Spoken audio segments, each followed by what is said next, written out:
here, Faya Window Cleaning, Lexington, Kentucky.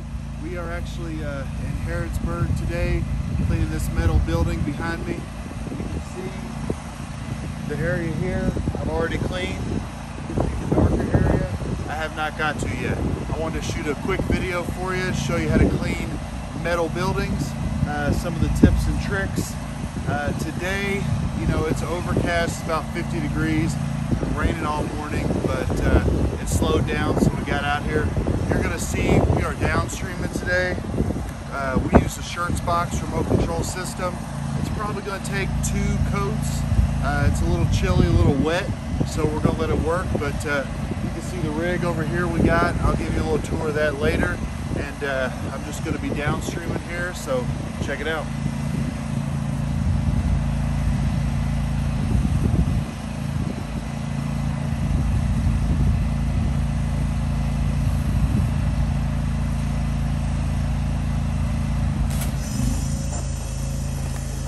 So here you can see I'm starting at the garage door. I always try to like to do those first because I don't want anything dripping down, especially in the sun. Today it's super cloudy, so it's not going to make that much of a difference, but I feel like in general, especially if you're teaching another tech, you know, you're going to encourage them to wash from bottom up. The biggest challenge on this building probably is the thickness of the mold on the top trim. So throughout the video you will see me soaking that down kind of randomly, adding a second coat, a third coat perhaps. But you know, the really cool thing about this is you can see as I'm moving over, the building is starting to lighten up a bit. It's going from the black going to more of a brown, and then you'll see it go to yellow, and then after we rinse we'll be back to the natural color of the building. You know, it's not disturbing this paint. It is just simply killing off the mold that is on the exterior of the building. Our detergents that we're using are made to attack organic matter, such as mold, algae, and so that's all it's going to impact.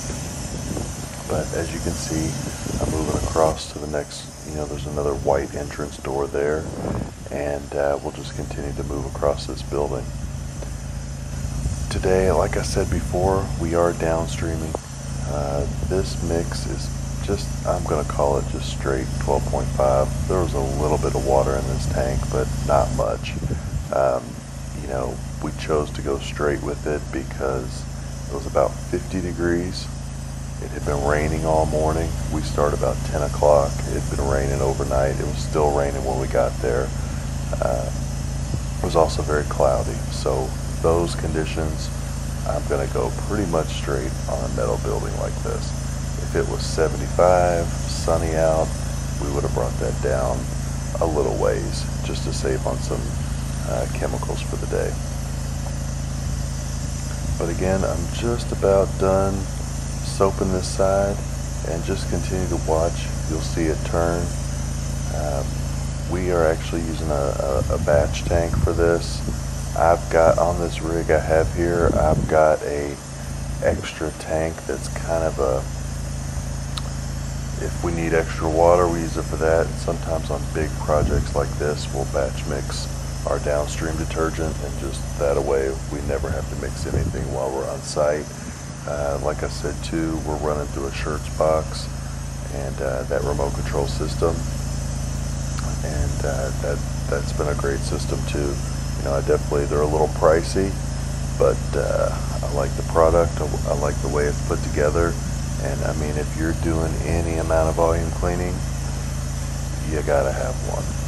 I can tell you, I've been in business 20 years, and little things like this, you know, these boxes might cost $4 or $5. I paid about $600 for the Shurts-Box, but I can tell you, as someone, a 20-year veteran in this industry, that the amount of time and just stress on your body that you can save, the better off you will be. You know, guys a lot of times are scared to spend the money on these type of tools, but I remember when we installed it right for an apartment complex job, it paid itself off right then and there. Saved us miles of walking. And also, you know, you got to think about, okay, you miss that little spot on a house, a building, you know, if you don't have a remote, you're walking all the way back to your rig to plug it in, to spray that soap for 30 seconds. And then you're walking all the way back. So I just really encourage you to think about working more efficiently, you know, the wear and tear on your body, and just speed of the job. But as you can see, just finished up rinsing this out. There you go. As you can see behind me, nice and clean. The method I used, downstreaming, 12.5, almost straight. You know, it's a metal building. It's a little chilly outside. It's rainy. So we wanted that extra punch, especially for the trim up top. That usually takes sometimes 3 coats on a building like this. But as you can see, a matter of 15-20 minutes, we did this whole side. Now we're on to the next side of the building. You can see it's a loading block, loading dock. It seems to be about a half-mile long, but I'm going to show you again. Downstreaming this side might take about 2 coats in this weather, but I'll show you how we move efficiently and effectively through these sections. Let's get to work.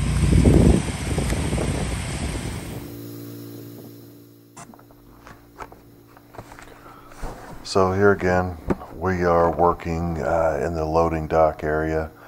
You can see to the left of the number 63 there is where we've soaked it a good 1-2 coats already. So you can see the pretty clear contrast between the left side of the 63 and, you know, the bays where 64 and 65 are. As we're cleaning this, you will see it starting to turn. It won't take much. It's starting to happen now actually in the video, so you know, just take note of that. We are downstreaming these doors as well and doing a rinse on them.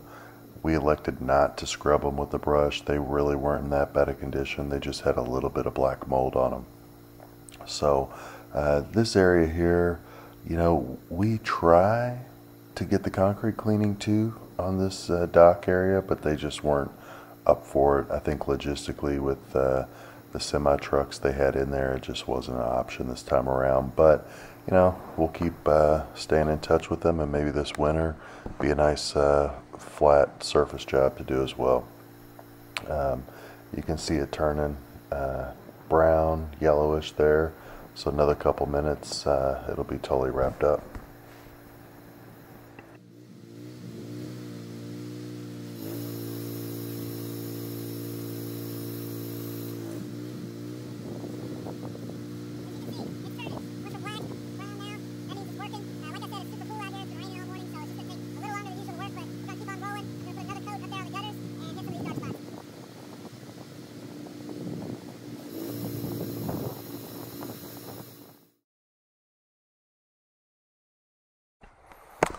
Hey, Michael Stewart here, Fayette Window Cleaning. Thank you for watching this video.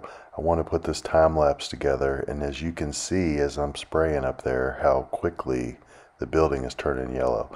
I did leave a little section at the far right so you could see kind of the before and after, but look above those semi trucks and as we spray you can definitely see it all turning bright yellow back to its original color. So thanks again. Like, subscribe, share. I appreciate it. If you got any questions, hit me up in the comments below and I'd be happy to answer them for you. Take it easy.